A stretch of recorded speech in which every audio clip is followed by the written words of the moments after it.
Bonjour à tous et bienvenue pour la bonne nouvelle de la semaine. Cette semaine, un journal local du Tarn-et-Garonne signait ce titre. Il traverse l'Europe et exfiltre un ami ukrainien de l'hôpital. Alors, vous le savez, je ne vous apprends rien.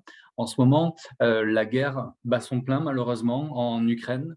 Et un Tarn-et-Garonnais est allé à plus de 2000 km de chez lui pour aller sauver son ami. Un homme d'un tout petit village du Tarn-et-Garonne. Il a pris sa voiture et il a foncé vers la capitale ukrainienne, Kiev, pour sauver son ami. Un voyage donc de plus de 2000 km. Il a risqué sa vie. Il est allé carrément sous les bombes. Il y avait des explosions de partout. Il a dormi très peu. Les risques, vous l'avez compris, étaient énormes, mais il l'a fait pour son ami. D'où le titre de cette vidéo. Ça vous a peut-être accroché. C'est risqué. Savez-vous que quelqu'un a fait un voyage extraordinaire pour vous sauver, pour me sauver? Jésus-Christ. Jésus-Christ, est-ce que vous connaissez sa condition avant de venir sur terre? Oui, parce que Jésus, nous le croyons, est venu sur terre. Déjà, ça, c'est la base. Mais avant de venir sur terre, quelle était sa condition? La Bible nous dit que dès l'origine, il était de condition divine. Il était Dieu. En tout point, il était l'égal de Dieu. Avant de venir sur terre, il est toujours Dieu. Mais il a décidé de faire un voyage que personne n'aurait pu faire à sa place. Il a décidé de quitter son ciel de gloire pour venir chercher et sauver ceux qui étaient perdus.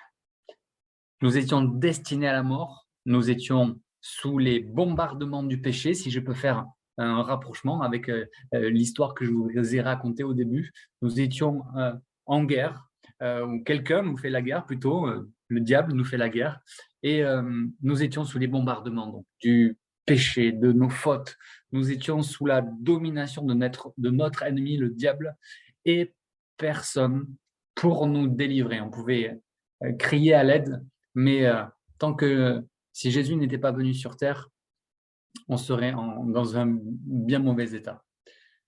Mais Jésus a décidé de faire ce voyage-là de son ciel de gloire jusque sur la terre en devenant un homme. Il s'est dépouillé de sa condition divine, il s'est dépouillé lui-même et il a pris, la Bible nous dit, la condition de serviteur. La Bible nous dit aussi qu'il se rendit semblable aux hommes, donc en tout point, et tout en lui montrait qu'il était bien un homme. Il s'abaissa lui-même en devenant obéissant jusqu'à subir la mort, oui, la mort sur la croix. Pourquoi il est venu nous sauver? Parce que notre destination après la mort était l'enfer. Pourquoi il a décidé de venir nous sauver? Pour que nous ayons la vie éternelle en lui, vivre éternellement auprès de Dieu et auprès de lui. Par la mort qu'il a subie à la croix, il est venu effacer notre péché. Jésus a versé son sang sur la croix afin que vous soyez sauvés, que vous soyez aussi guéris. Son corps a été meurtri pour cela. Le châtiment qui nous donne la paix est tombé sur lui. Cette paix que vous êtes peut-être en recherche en ce moment, cette paix qui vous manque, lui, c'est le prince de la paix et il est venu de son ciel de gloire faire ce périple formidable. Lui, il n'a pas fait 2000 km, il en a fait beaucoup plus. Il est venu pour nous chercher et nous sauver en allant donc jusqu'à la mort pour donner sa vie pour nous. Personne ne lui a pris sa vie, c'est lui qui la donne pour chacun de nous. Il avait décidé de faire ce chemin jusqu'à nous et c'était complètement réfléchi. Il savait qu'il allait aller jusqu'au bout en s'incarnant sur terre. Nous étions perdus sans lui, sans le connaître. Sans lui, nous étions errants, complètement errants. La Bible nous le dit aussi, nous étions tous errants comme des brebis. Comme des brebis. Ça me fait penser à cette histoire de Luc au chapitre 15 et au verset 4. Un homme nous est dit qui avait 100 brebis et il en a perdu une. Mais qu'a-t-il fait? Il a laissé les 99 pour aller chercher celle qui était perdue jusqu'à ce qu'il la retrouve. Ça nous parle de Jésus. Ça nous parle de Jésus qui vient te chercher toi personnellement. Ce passage nous dit que lorsqu'il a retrouvé cette brebis, il la met avec joie sur ses épaules. Et de retour à la maison, il appelle ses amis et ses voisins et il leur dit « Réjouissez-vous avec moi car j'ai retrouvé ma brebis qui était perdue. » Écoutez ça. De même, je vous le dis, il y aura plus de joie dans le ciel pour un pécheur qui se repent que pour 99 justes qui n'ont pas besoin de repentance. Quelle joie lorsque quelqu'un se tourne vers Jésus, se repent, demande pardon pour ses péchés, pour ses fautes passées. Chacun de nous suivrait sa propre voie, mais lui, il est venu nous chercher, vous chercher. Il a fait sa part, il a fait le chemin, c'est accompli. Après sa mort, il est ressuscité et il vit maintenant à jamais pour qu'en lui, nous ayons la vie et la vie éternelle. À nous donc maintenant de faire notre part et de l'accepter, de changer de vie, changer de comportement, se repentir, lui demander pardon, pardon pour mes fautes passées, ces fautes qui l'ont amené jusqu'à la croix pour nous sauver, pour me sauver. Ces fautes qui me dirigeaient vers une condition éternelle hors de la présence de Dieu en enfer. Il a dû souffrir cette mort sur la croix pour que nous ayons cette vie éternelle. Ce voyage-là, il l'a fait pour vous, pour chacun de nous et pour moi. En lui, nous sommes sauvés et nous avons donc accès aujourd'hui au Père en Jésus-Christ.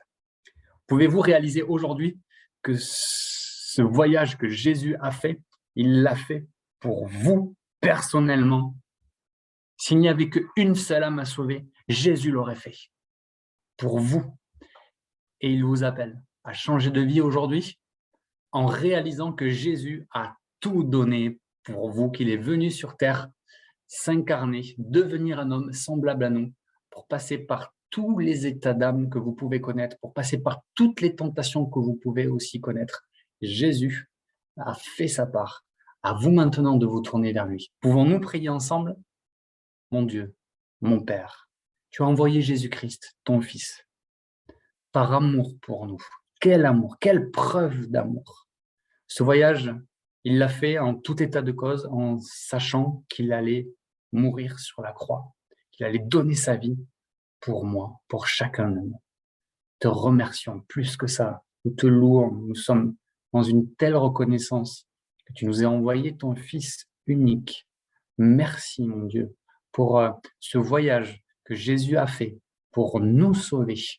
Et en réponse à ce voyage, à sa vie donnée, eh bien nous aussi, nous répondons à son appel. Nous répondons aujourd'hui à travers cette vidéo en disant « Oui Seigneur, je reconnais que tu es venu pour moi, mourir sur cette croix et aujourd'hui je change de vie en rapport de ton sacrifice à la croix. Je te donne ma vie, je change de comportement.